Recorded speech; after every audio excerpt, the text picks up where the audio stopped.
Eric, thank you for coming on the podcast. I asked you to come on yesterday, and you were the quickest appointment book I think I've had in 180 episodes. So thank you for being punctual. Thank you for wanting to do this right away. I really appreciate you coming on, and I'm excited to dive into your story today. Yeah, my pleasure, man. I'm not one to sit around and wait for something if it's good to go. Yeah, so do you think, let's start right there with your quick moving ability, because like I said, a lot of people have come on this podcast. No one's booked within 12 hours or 16 hours of me asking them to come on. So has that been something that's been beneficial to your own business and your own success as a person, your ability to move quickly? Yeah, I think one of the things for me is I tend to have, or I try to have as much as possible, an open schedule.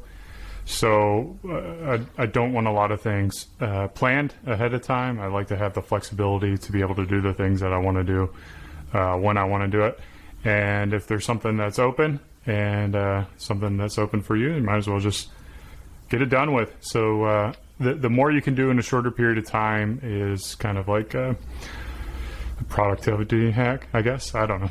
So sometimes I'm good about it and sometimes I'm not. You know, sometimes I've got something in my inbox for a good 4 or 5 months before I do something with it. So I want to take any kind of credit for being any kind of productivity professional by any means. Yeah, no, I was just impressed, and I thought it was a cool gesture on your part. And what has your mind always been? I want to have an open schedule so I can focus on the things that matter to me, so that I'm at this point in my life. When did you have that idea? And I'm sure it wasn't always that way, but was it intentional that you created this life for yourself? Yeah, absolutely. I mean, I've had a vision for what I want to do for quite some time. I think, my core values, and of course my company's core values are freedom, hunger, and trust. And that word freedom has been a big driver for me in all the things that I do. So the very premise of having my own business gives me a lot more freedom than if I were to be working for somebody. And subsequently, within a business, you go through different roles in the early days, in the startups, when you're just getting off the ground and you have more time than money. You're kind of wearing the hats.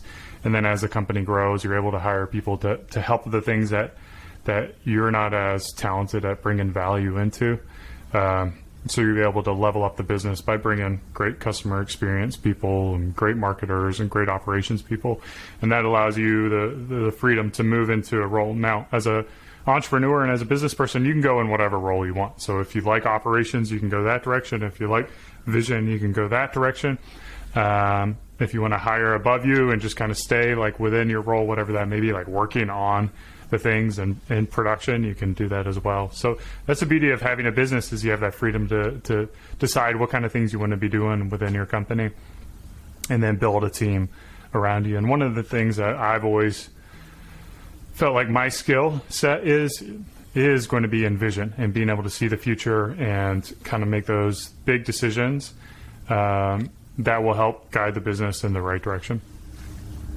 There's a great quote from Mike Maples, who said something like, the greatest entrepreneurs are time travelers, and they're from the future, and they bring their vision of the future into present day.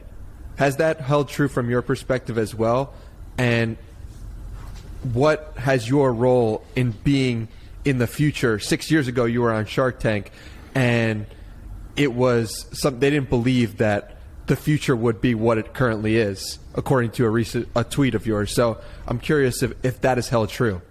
Yeah, I mean, I do feel like it's pretty easy for me to grasp where the world is going or direction. I'm able to kind of pick out trends. I'm fairly observant. I can kind of notice what's going on and get a general feel for movements within society.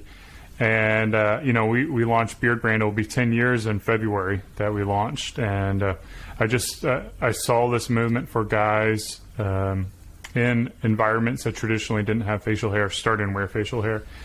And that would be like lawyers, doctors, entrepreneurs, business people, salespeople, marketers, kind of like your traditional white-collar jobs. And rather than being the guy to kind of wait to unite the community, I just set out to do that.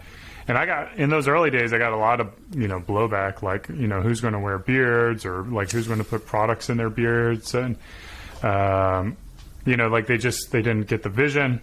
Of course, they didn't have the beard. They didn't use the products, so they didn't know how great it was. And they didn't read the content we produced or watch the videos we produced either. So in the early days, I think, of building a business, you've really got this chip on your shoulder to prove everybody wrong, and to be competitive, and to win, and to take over. And I don't know if that's true for everyone, but that was kind of my case in the early days. And then I don't know if like the testosterone levels dropped as I got older or whatever it is. I've kind of gone with like a more Zen approach to it, and just trying to enjoy the journey as much as possible, and recognizing that, in 40 or 50 years, I'm going to be dead, and in 100 years, no one's going to remember who the heck I was anyway. So if I'm not enjoying the journey, then, what am I doing this for? So just really trying to really get back to the original question is like, I want to enjoy the journey. So I want to enjoy the things I'm doing now. And personally, I don't like having a book schedule. I know I've got friends who love it. Like they're very type A. They've got to know exactly what they're doing at this time. But for me, like that unstructured time allows me more creative freedom, allows my brain to wander, allows me to kind of explore and go down rabbit holes that give me exposure to things that I might not have gotten if I'm just like this, and this. What was the last creative idea that you got as a result of having an open schedule? God, man, I don't know. Like every idea is just kind of floating. I was, what was I thinking about? I went on a walk yesterday, and God, I don't even remember what the idea was. Oh, it was my tweet. So I was just walking down, so I can pull it up on Twitter real quick and see what my tweet was. But I was just walking and letting my brain like go, listening to music, and I said, seek out the hobbies that help you level up in life, which I think is the reason why you reached out to me, right? Exactly. So there you go. It's like the whole purpose or the whole result of that is ending up on this podcast, and it was just like just lost in my thoughts on that walk with nothing going on. So to flesh out that tweet for you, you said, seek out hobbies that help you level up in life. Examples: fitness, healthy cooking, investing, programming, business, and self-improvement. What in particular do you believe has sparked the most improvement in your own life out of those hobbies that you mentioned? Yeah, so I think I'm fortunate in that my inherent personality type is one to want to learn and to want to understand. So I'm constantly just trying to figure things out. I remember I used to be a sales rep at a printing company, and one of my favorite things to do was go to my clients' offices or manufacturing plants and just I'm like, give me a tour. Show me what you're doing. I'm like, show me how it's working. I'm like, what exactly are you guys doing? And just like soaking it all in and just trying to understand, their business models. And I've just always kind of like been fascinated with business and investing, and this idea that you can spend your time and energy to create something that will generate income for you while you do nothing. It's just kind of like, it feels like a cheat code to life. Like once you've figured that out, where it's like I literally have to do nothing and money comes in. Like who would not want that? Like who would not want to be able to figure that out? So that's been like a strategy of mine for the past, 10, 15, 20 years to be able to figure that out. And it's hard. I mean, it's not easy. Like the easy way is like, hey, here I am, let me dig a hole for you and, change my time for money. But kind of like the next level is being able to get people to pay for things that you don't have to do anything on. Yeah, that can be kind of difficult when you are at that point, or at least I've heard from Andy Frisella, I don't know if you're familiar with him. He is the creator of First Form. It's, I don't know, maybe a 9-figure, 10-figure business. And he was sick one day, and he stopped working. He's the CEO of this company. He stops working. He sees all this money coming in. He's not doing anything. He's like, wow, this is amazing. This is incredible. So he goes down the rabbit hole of not going to work, eating ice cream on the couch, and he's not doing anything. And he did this for, I think, a month or two. But then he quickly realized, wow, this is actually awful. Like, I'm doing all this. I'm watching all these movies. I'm not doing any work. But this is not fulfilling in any real way. So have you reached that point of feeling like I'm not doing any work and this isn't fulfilling, or that's never been an issue for you? Yeah, I think I'm a little bit lucky in the sense that, like, I've always recognized that I appreciate work. And I've created, I certainly have bad days, but I've, for the most part, created a work style that doesn't drain me or doesn't exhaust me. So I'm not, I've always been focused, not always, but for the past, 5 years, I've been focusing on enjoying the journey. And when you do that, like, work is fun. I love coming into the office, and there's always unexpected things. Like I said, there's always days that are not great. But after you kind of like solve those problems, then it does like re-energize you to a certain degree. So no, I've never been like, and you hear the stories all the time, like the founder who grew his company to whatever, he sells a business, has $20 million, and now he doesn't know what he wants to do. So it's like, I know what I want to do. If I sold the business, it would be create the exact same thing.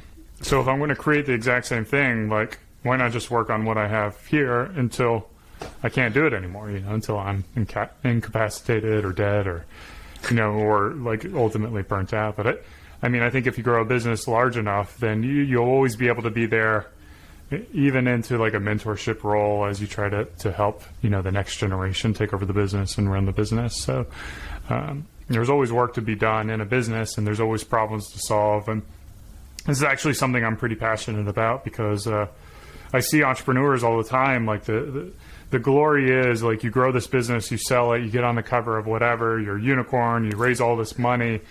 And I don't think they realize that, like that strategy of trying to get to a destination, that destination is selling your business or hitting $1 billion valuation or whatever that destination is, it's not going to make you happy. So if you're miserable up to that point of that destination, and then you hit that destination expecting, joy and happiness, maybe you find it and then it's gone like that, and then you're on to the next thing. And you've never solved that problem of enjoying the journey. And that's really what the problem you should be focusing on is: the journey, the now, the present, and really enjoying that. So because once you fix that, then like, I don't know. I don't want to say problems disappear, because they always come up, but it's inconsequential problems that you're dealing with. So you said around 5 years ago you started enjoying the journey more. What was the switch that happened to allow you to start looking at the journey as something you enjoyed instead of a destination you wanted to get to? Yeah, so I've got 2 business partners at Beardbrand, Jeremy and Lindsay, and we've been good that we meet every quarter to have strategy meetings to kind of work on the business rather than in the business. So it allows us the freedom to make sure we're on the right path. And if you're an entrepreneur and you have business partners, I would highly recommend that. In the early days, we used to do a lot of international travel for these, because just like doing these strategy meetings in foreign countries gives you such a great perspective on the world of how other people live, and even like new product ideas and how new presentations. Unfortunately, we haven't been doing the traveling much since our family started to grow, but hopefully one day we'll get back on the international. Anyways, I digress. So the business had grown to about $3 million in sales, and I was still eating ramen, putting everything back into the business, trying to grow it at all costs. It's kind of the same way with my business partners. We're just like really stressed out trying to grow it, all the money back in. And, my business partner and I, we didn't see eye to eye on that pathway. And there's just like a lot of strife where we just felt like, we're working really hard and, we're not rewarding ourselves. We're not, like enjoying the success of our efforts. And, anybody who builds a $3 million business with no debt, that's a really good business and you can really live a really good life. So instead of just like fighting and trying to like me ramrod my way or my partner ramrod their way, like we're just like, hey, you know what? And this is one thing I'm really fortunate for because we came together. The $3 million business is a really good business. If we get up to 20% profitability, that's $600,000 a year. We leave half of that in the business. That leaves $300,000 for 3 partners. Like that's a really good life. Like that pays for the food, the rent, the cars, the freedom to travel. It gives you pretty much everything you need. So once we got to this $3 million mark, it was like, let's just enjoy it. Let's just enjoy it. Let's focus on the bottom line. Let's make sure the company's profitable. Let's lower the stress and enjoy it. And that was in Amsterdam, I think of 2014, 15. I get my years mixed up. But whenever that happened, of course, not only did the business grow at a faster rate, but it was much more healthy, a lot less stress. I don't know.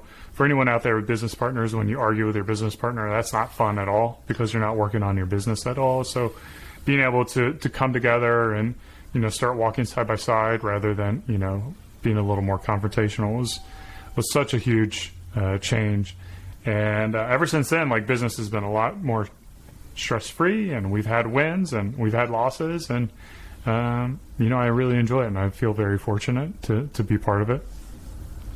What questions or tactics did you guys use to get on the same page when you were coming into this meeting with opposing agendas, maybe? Yeah, it was, what do they say? You could cut the tension with a knife.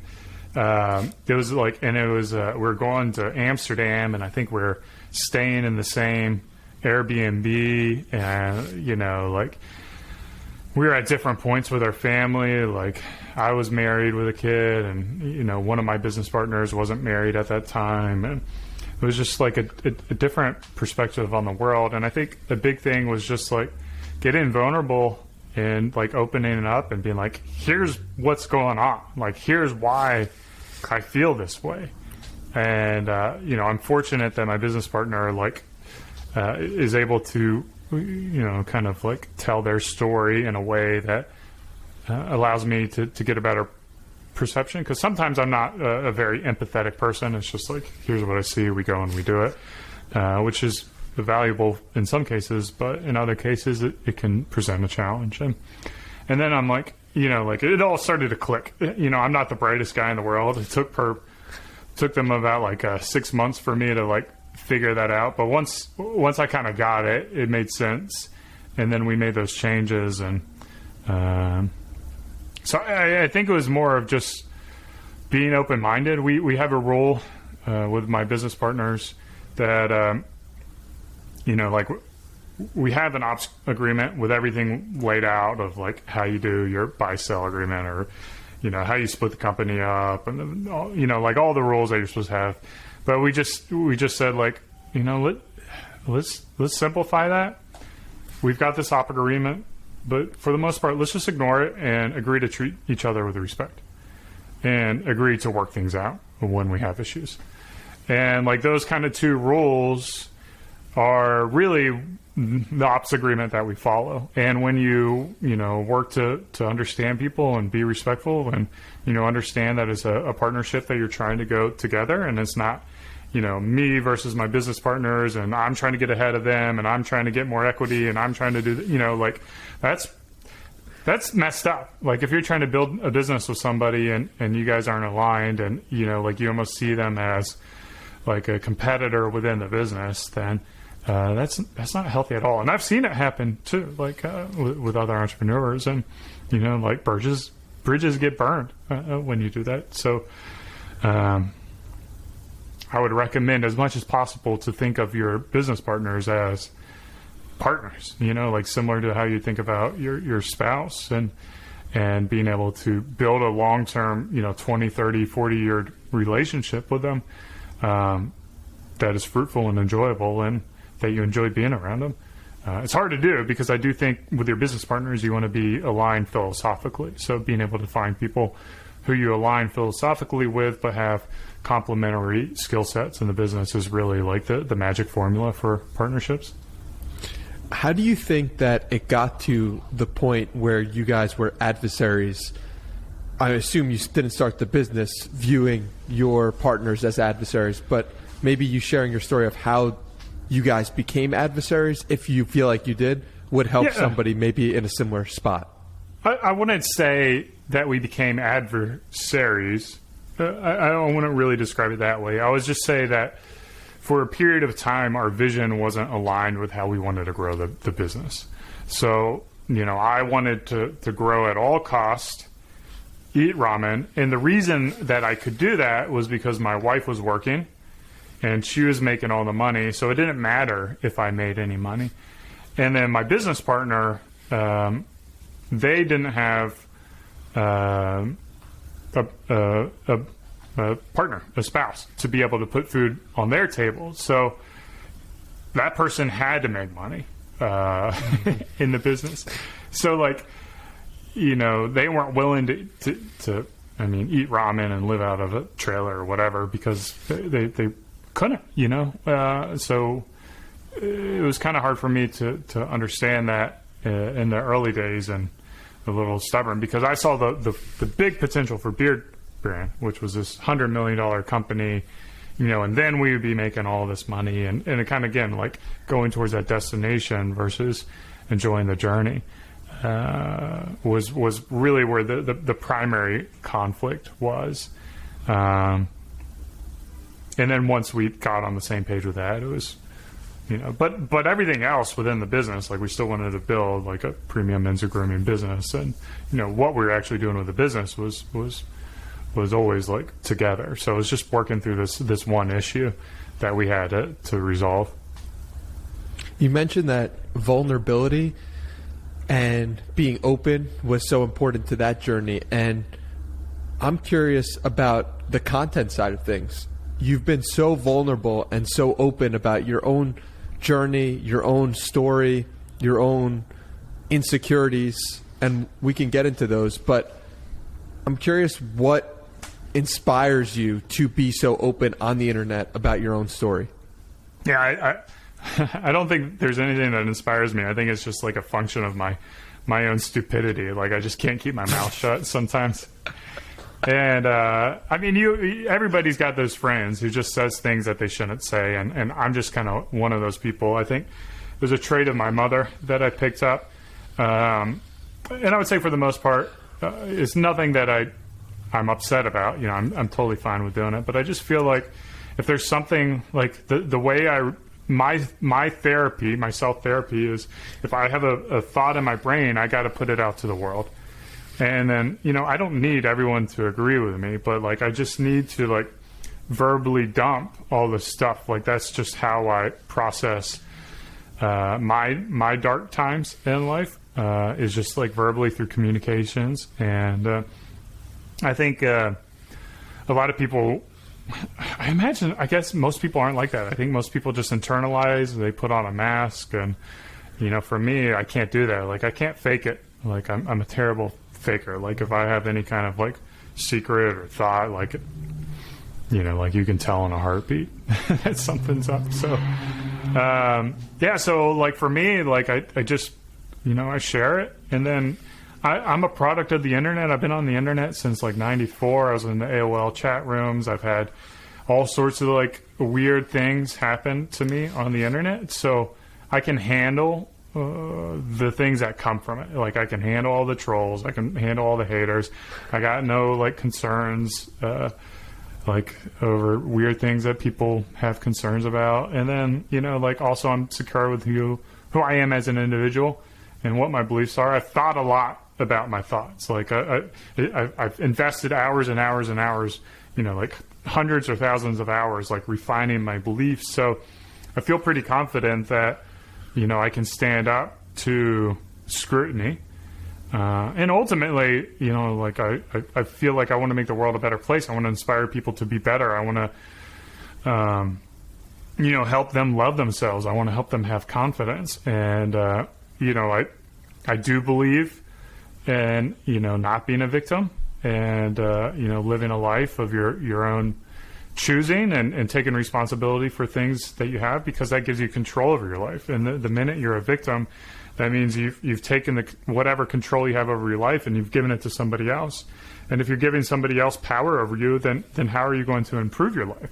So even if bad things happen to you and it really isn't your fault, you still need to figure out how to take control of that. And being a victim is in my opinion, not that way, or feeling entitled to things is not that way. You have to earn everything.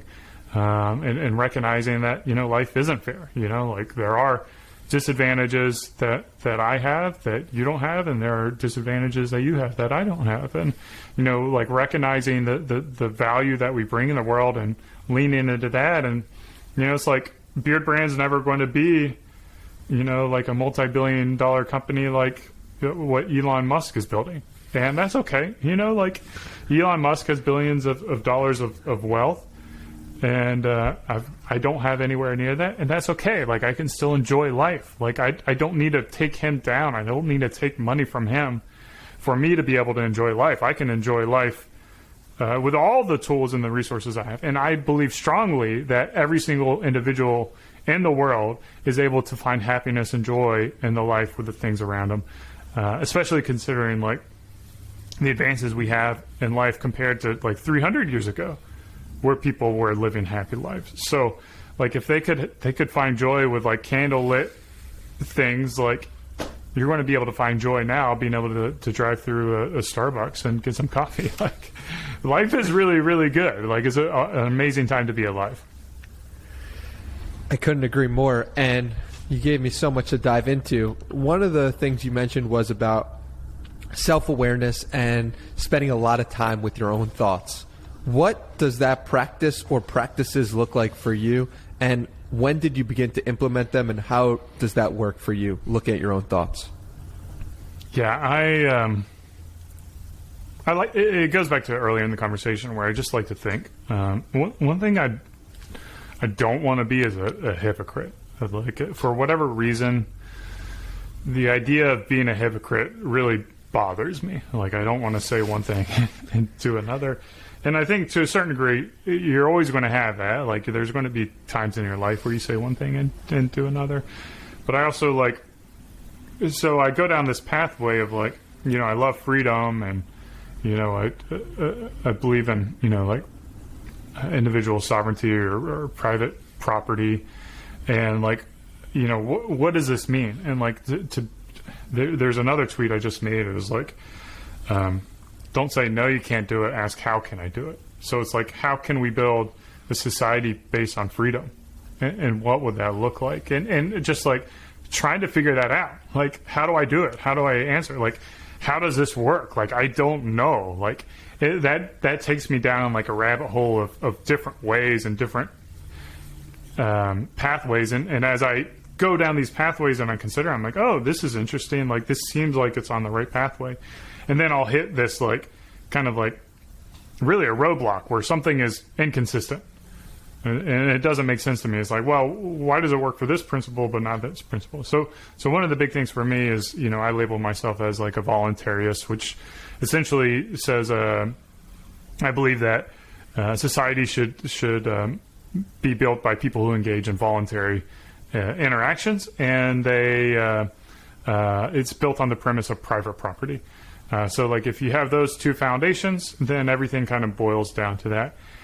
And I would ask myself, like, because government does so many things. They do the roads, they do the national defense, they do all these major things that you say you can't live without the government. So the question is like, well, first of all, like the market works so much more efficiently for getting food on the table, providing automobiles, making, grooming products, styling products, things like that. Why all this, what is different about roads than all these other products and services. And I come to the conclusion, it's the same thing. Like the government is never more efficient at allocating resources than the market, because their decisions are based on like layers of voting and representation, or at least here in America, than the market, which is based on like actual resources and profit. So if a company doesn't have profit, they're not going to be able to be sustainable. So they're not, ultimately they're not bringing value to the world. So I view profit almost as an indicator to the amount of value that an organization is bringing to the world. Now, like there is the reality of today's environment, which has a lot of manipulation by activities of force, so government involvement, that do skew the real value corporations and companies are bringing to the world. But the more we move to this direction of more freedom, less government involvement, the more society will continue to thrive and grow and improve, in my opinion. Yeah, I want to push back, or at least question the idea that just profit being the ultimate goal, people can take that too far. No? Well, I didn't say profit is the ultimate goal, but profit is an indicator. Profit is an indicator, but don't you think that the government, it's helpful to have some level of check on business, because people can take it too far? People can look at profit and say, I want profit, I need profit, profit's the best way, but what's the check on that? Yeah, I mean, I think there's a market for regulation. What's to say that there can't be a free market for regulation? So a great example of regulation is Consumer Reports. That is a check on corporations making crappy products. So Consumer Reports comes in and they say, all right, I'm going to review all these products to see if your claims are actually what their claims are. And there's no government force involved in that. So there's your one very simple example of the market providing regulation and check on corporations.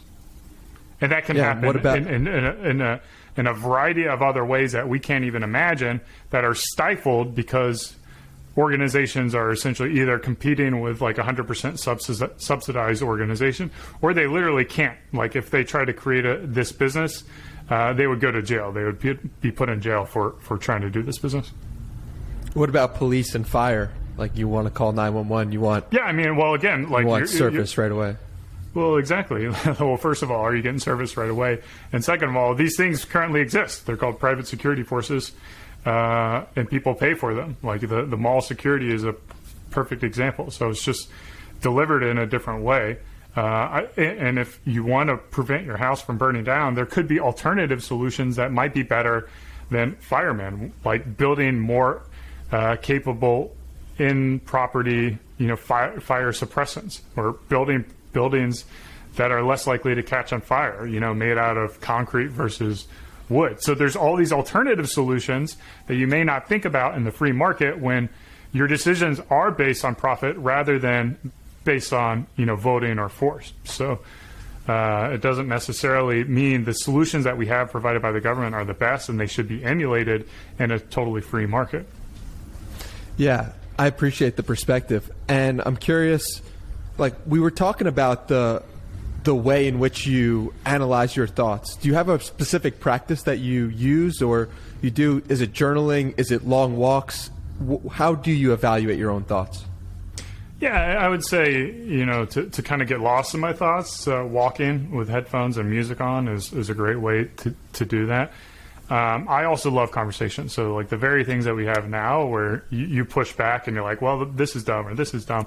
It really allows me to kind of like refine my thoughts in the way that I deliver the information so that it's more easily understood.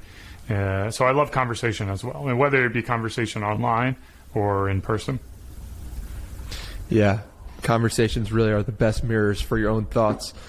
I want to swing back to, you said you've been on the internet since 1994, which is incredible, and you've seen a lot of weird things is what you said. So I'm curious what some of the weird things you could share with us that you've experienced or seen or been a part of. Well, I mean, all my millennial buddies, I'm class of 99, high school class of 99, we've been around the block. I think the internet's gone soft. I think the internet's like gone really, really soft. What year were you born?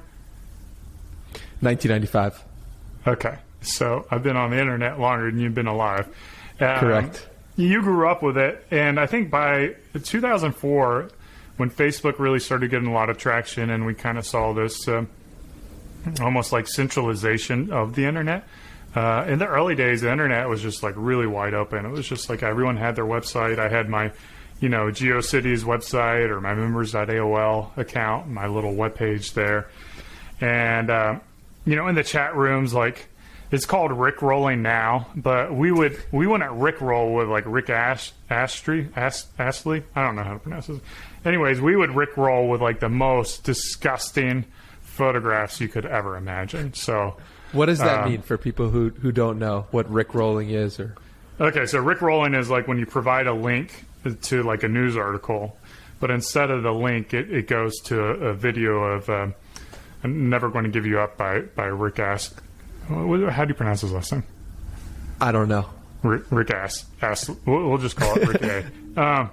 And I don't know, like, it's just kind of like these were like the really early day memes. But there used to be like these independent websites that were just like gross. And it was just like, like the internet was just so novel that you're like, I had no idea that people like this could exist in the world.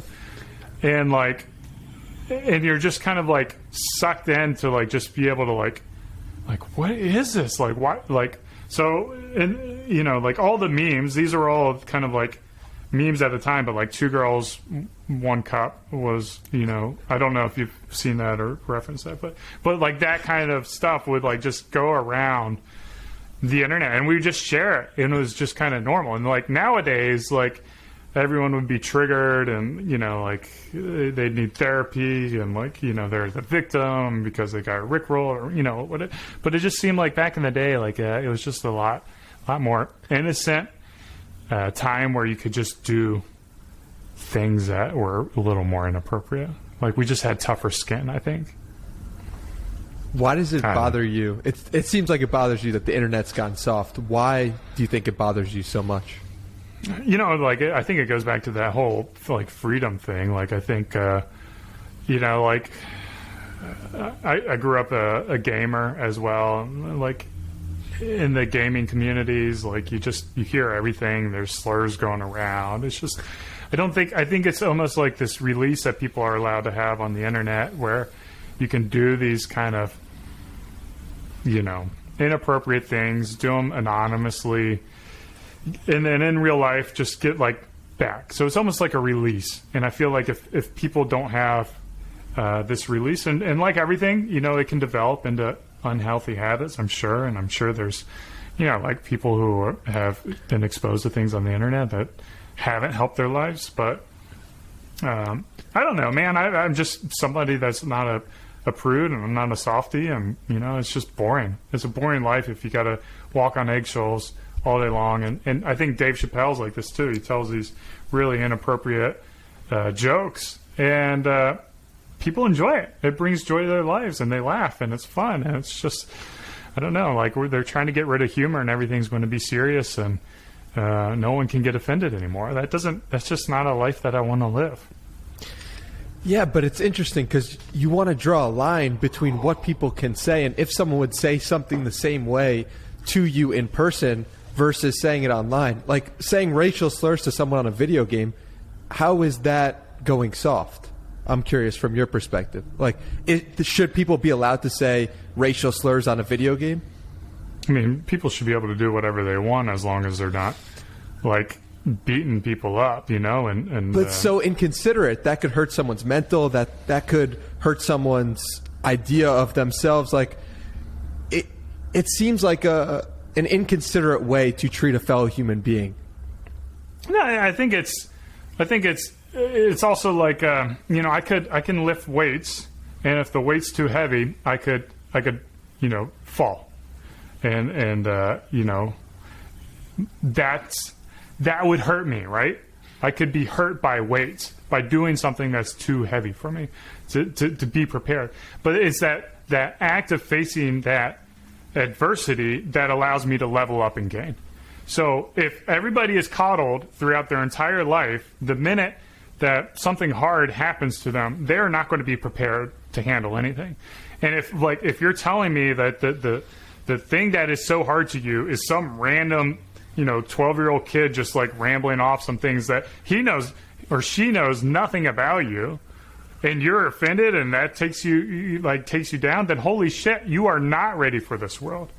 Like the world, as much as you want it to be this like fruitcake soft place, it's not.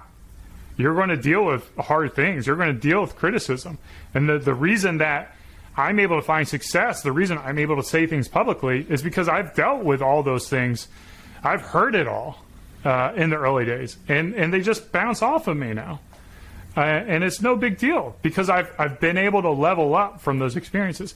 And there's, I'm going to segue into education now because I put my daughter in a school that focuses on this concept that children should fail early. They should fail in school. And it's that learning how to fail and how to get up and how to grow that is what makes you an amazing person. And right now, like children, many children are just coddled so much, and they're just bumped up to the next grade, pass, not my problem, not my problem. And then when they hit the quote-unquote real world, they don't have any abilities to know how to handle failure. And then they fail big. And then they end up, like on drugs on the street because they just can't handle it. Or back at, their mom and dad's place, if they're fortunate enough to have loving parents that let them back in. But, yeah, man, you got to fail. You got to face these things. I'm sorry. Like, that's just the world we're in. And if the worst thing that you have dealing with now is somebody saying inappropriate things to you, like, my grandfather fought in World War II. My father fought in Vietnam. Like, holy shit. Like those people who had bullets flying through their head, by their head, like the world's gone soft. And it's not to say that we should strive for war or anything like that, but we should be prepared for adversity. Absolutely. On the point of failing and the importance of failing, there's a great story from Sarah Blakely, who at the dinner table every night when she was a kid, her dad would ask her, "What did you fail at today?" And if she did not have an answer, her father was upset, meaning that the failure was a good thing and should be rewarded because failure is how you strive to get better. But on the point of the world being soft, I want to ask you the advantages that you see to the world being softer. Like, like having a kinder, gentler world, I guess, like, I think that the thing is, like, it really comes down to your control. And I think there's, what is important is that you're able to control the environment to the best of your abilities of what you want to have. So, like, if you don't want, to be around, 12-year-olds throwing racial slurs, then maybe video games aren't the hobby that you should have. And I think it's more of like being able to adapt to the world rather than trying to have the world adapt to you. What I think is ultimately the lesson, because I also have a rule, like I don't take shit and I don't give shit. So like if someone's being an asshole to me, they're going to be out of my life. And I don't care if it's my mom, my dad, my brother, anyone. Like if you're going to be a dick to me, you're gone. But a lot of that comes from my own self-confidence and just knowing what the kind of life that I want to build. So it comes from that self-investment that I've got. But, the reality is, like, sometimes not everyone gets 8 hours of sleep. Sometimes people get cut off and they're in a bad mood. Sometimes, you know, people die and their mind's not in the right place. Like, and it doesn't mean like this person who threw out a racial slur is a bad person. You know, maybe their dog just died and they need a release, and you're at the butt end of it. So, I mean, I'd love to say that we could have this beautiful world where bad things happen to people and they're just like happy and flowers, but I also don't think that's reality. I think it's a false goal for humanity. I think, you know, aggression and negativity and anger are all very much human elements, and if we don't learn how to be exposed to it and involved with it and react to it, then you're going to live a unhealthy and unhappy life. I don't know. It's a really interesting perspective. I'm curious about the situation with your parents or situation with people you've cut off because you have self-confidence that you don't take any shit. So could you take us through one of those scenarios? You don't have to name anybody specifically, but how you went about doing that if you did. I mean, I think the big thing is they know that if they screw around with me, they're not going to be part of my life. So subsequently, what does screw around with you mean? If you don't mind, I mean, going deeper. There's manipulative people out there. You know, there's people with agendas. There's people who like screw you over. You run into that all the time. So I mean, it's just I don't return your emails. I don't return your calls. Like it's not like this big show. Like, hey, you know, Jane Doe, you are no longer part of my life. It's just like, you know, ABC called me and I'm just not going to return the call. You know, like it's just simple things like that. Or, you know, I'm going to move. When I move, I'm just not going to stay in touch with this person anymore. So it's like, I think like, obviously there becomes like a higher threshold for the relationships that you've built. Like my spouse would have to really do a lot of bad things for a long period of time for me to just be like, you know, you're dead to me. But like ultimately,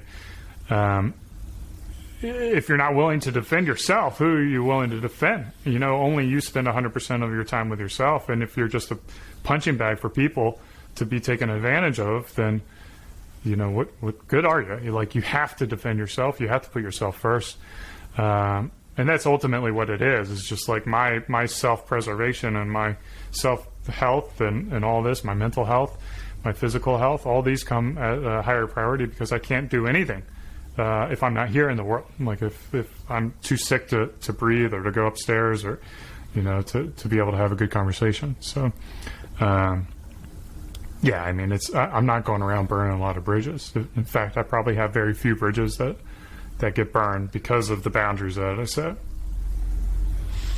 You mentioned your wife, and I'm curious if you could tell the story of the situation you dealt with your second child.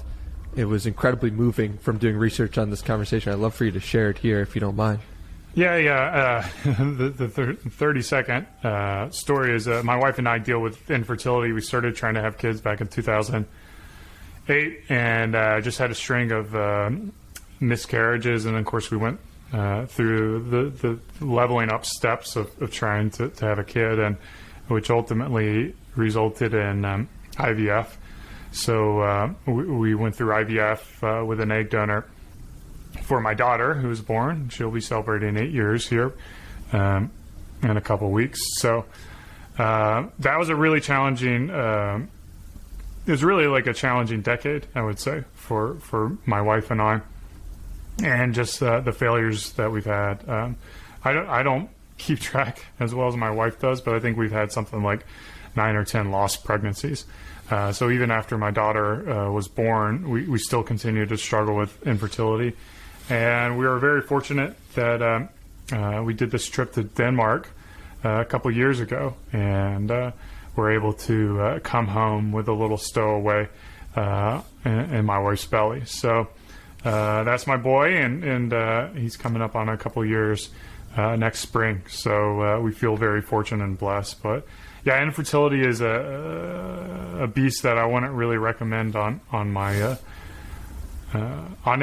And you kind of talk about like things that are in your control or not in your control. And I think infertility has led to a lot of divorces and a lot of strife between partners. And, I always get back to the commitment I made to my wife to be with her. And, the way I think of marriage is, a lifetime commitment, which means all the way to the death, which means you can have bad years, you can have bad decades, and ultimately those bad decades are worth it. They're worth it as you persevere and come together. So to anyone out there, business partnership is hard and marriage is hard, but try to give your perspective longer than the now, to be able to help you think about the next 5 years, 10 years, 20 years, and whatever that may be. How do you reframe or think about it in that moment of losing a baby over and to that situation, the 8th time, the 9th time? What are you thinking? How are you able to move on and keep going? And what is your thought process like at that time? Yeah, I think, the early ones are really challenging, like the first ones that happen. And then obviously by the time 8, 9, 10, I want to say you get used to it, but it's just kind of it almost comes to the point where you feel like it's expected, which is also if you step back and you think about it, it's a very sad thing to think about, that when everyone else, not everyone, but when a lot of people who want to have families find out they're pregnant, it's such a joyous thing. And for me, it's always, sometimes it's sad because the result of what it's going to be. And, for whatever reason, the one in Denmark, that I had a little bit of hope with that. It was just one of those things. When you deal with infertility, you just don't talk about it. You can't bring it up. It's like the baseball comeback story where your rally caps. You just kind of wear this rally cap. You don't talk about it. You take it day by day, week by week. You go to the ultrasounds. You hope for a heartbeat. Do you get a heartbeat? All these things, and it's never really safe until that kid's out. And then even once the kid's out, it's not safe. They deal with jaundice and trouble breastfeeding and things like that. And, and then they grow up and they end up doing stupid things, breaking their legs. And, you just hope that you outlive your kids you just hope that your kids outlive you, and they bury you rather than the other way around. So it's hard, it's stressful. And I don't know if you have any kids or not, but, at the same time, it's rewarding. And I think it brings a lot of joy and value to parents around the world. What makes for a good partner when you both are dealing with such struggle and such loss? I think the thing that we have in our marriage is similar to the thing that we have in our business partnership, and that we treat each other with respect. So when we do get in arguments, it's not to say it's never happened, but, there's not name calling or anything like that. It's usually disagreement on the subject matter. And also understanding that some subject matters we're just not going to agree on. We're going to see the world differently.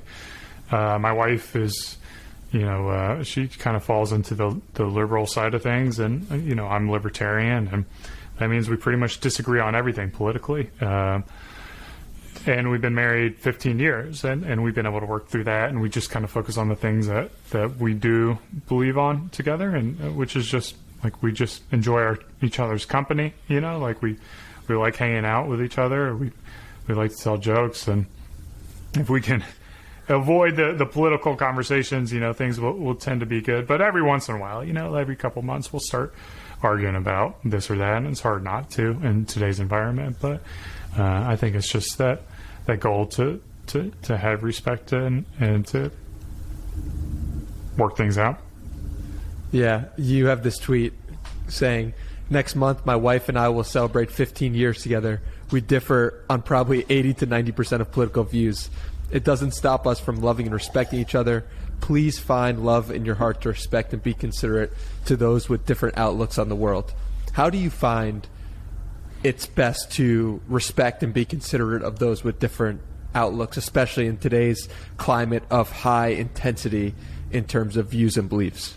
Yeah, I mean, the reality is, like, I didn't go through the same life that you went through, Danny. Like, I have no idea, like, the experiences you've had, the perspectives you've had, like, just all these things that kind of, like, start you going down this path, you know, like if you're bullied as a kid, if you're you know, one of your parents died or they split up, or just, you know, like the things that happen to you that kind of start to ingrain these beliefs, like your vision of reality is different than mine. And I think the ultimate reality is everybody out there, with the exception of like a very few amount of psychopaths, want the world to be a better place. Like, I don't think these people have these views because they're like, oh yeah, I want to do this because it makes the world worse. Like, we just see the world being different. And like, and I think both are true. I think it's absolutely possible that there can be two truths, that there can be multiple ways to live life. There can be multiple ways.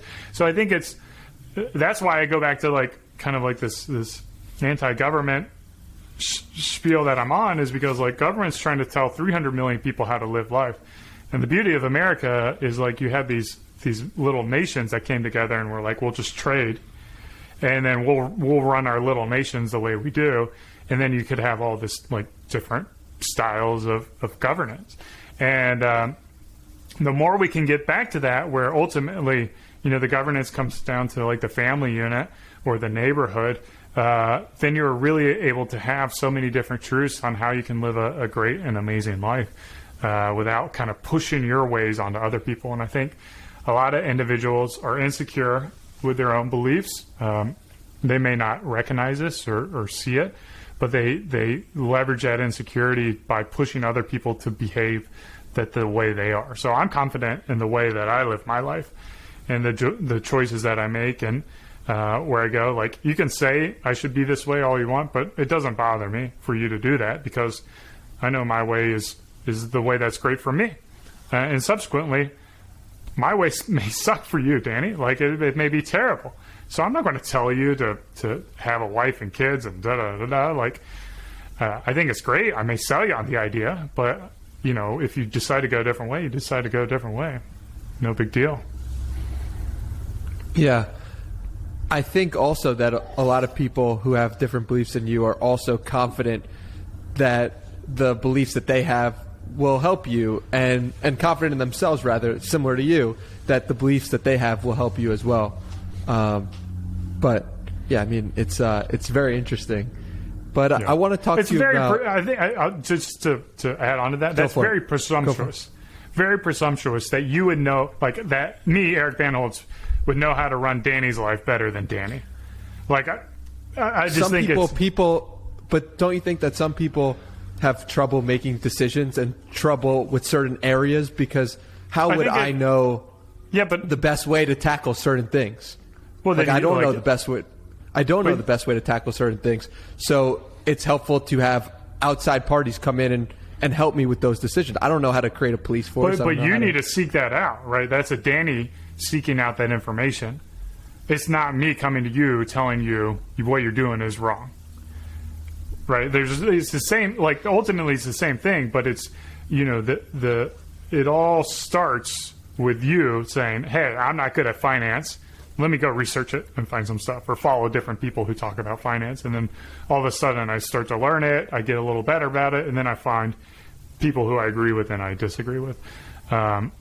But if we had like finance guys going around telling everybody you have to buy ETFs and this is the only way you can invest your money, you know, like, that's going to be true for a lot of people, but not for everybody. Yeah, definitely. So I want to talk to you about one of your tweets, because it's very wholesome and nice, and I love to hear you talk about it a little more. I just turned 40. The 30s was my best decade so far. Celebrated 15 years of marriage, had 2 children, built a multi-million-dollar business, was on national TV several times, paid off all debt, faster rower than when in college. Can't wait to see what the 40s bring. It's incredible, man. What about that excites you, and why'd you put that tweet out? I I think that, one of the visions I had in life is like, I don't want to be I don't want to be fat. If I want to be blunt, I want to be fit, and I want to be in shape, and I want to live a long time. I want to live to be 100 years old. And the decisions I make now, while may not ultimately, it sets me on the pathway for success. And, I do try to think in long term. So I've got 60 years left on this planet. What are the things that I need to be doing to do that? And I think there's a little bit of competition in me, which is not entirely healthy, I think. But there's that hierarchy in high school that everybody knows about, and it's just I want to level up and level up over my imaginary high school nemesis, which I don't really have any, but it's just I did this better than you. And so I think there's a little bit of self-congratulatory, taking a moment to just be proud of the things I did, which is it good or bad? I don't know, but I kind of also want to inspire people that you don't have to give up. You got a shitty job, maybe you haven't managed your relationship to the best of your abilities, and you haven't been taking care of your body. I think it doesn't matter what's happened up to this point, but today is I can't get any of those 40 years back, but I can use today as a starting block to build the next 60 years to be the best that they can be for me.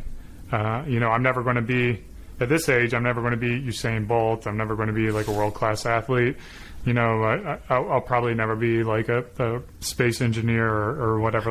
I've gotten a certain pathway that I have, but it doesn't mean I can't, focus on now and where it's going to go for the next 60 years.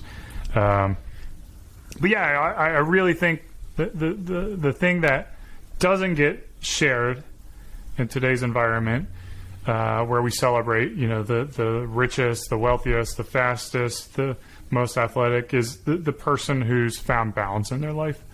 And, one thing I kind of want to be known for is being able to maintain a marriage, to be a good father for my children, to be fit, to be healthy, to be active, to put good food in me, and to be successful in my career as well. So there's a saying that I learned from somebody else. I don't know who told me, but imagine you've got 4 burners with one propane type pipe coming in that can only output so much gas. If you have one burner, you can run all that gas up to that burner and get it really bright. So that one burner could be your career. But the reality is you need to have one for your career, you need to have one for your relationships, you need to have one for your physical health, and then you need to have one for your spiritual health, your mental health. So you need to be able to find a way that you can accept that none of these burners are going to be extremely bright, but they're all going to, take your food to a simmer and help you cook and prepare and, live a healthy life. So how do you best keep all those burners on?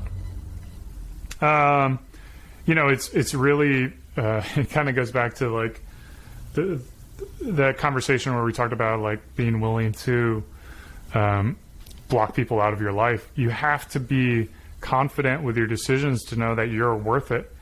And if you're not willing to put 30 to 60 minutes a day into your physical health, nobody else is going to do it for you. Nobody's going to do it for you. And if you're not willing to put that time to your relationship, we got 12 hours a day, 16 hours a day, something like that, of abilities to spend. And you can do a lot in 16 hours. You can do a lot of work, you can do a lot of fitness, you can do a lot of time with your family, and you can do a lot of reflection, meditation, mindfulness, spirituality, whatever that may be. So there's plenty of time in the world. We all share the same amount of time as we spin around this sun. So there's no real excuses. It's just having that confidence to be able to say, hey, look, I'm lifting weights. What do I need to do to make sure that you're taken care of? Let's figure out how to solve that problem. So it's just a series of solving problems and putting your resources into the things that are most important. So rather than spending $50,000 on a car, I buy good food and I buy, weights and stuff like that, or like pay someone to watch the kids if I need to go exercise, whatever it is, you have to have those priorities in life. I love that.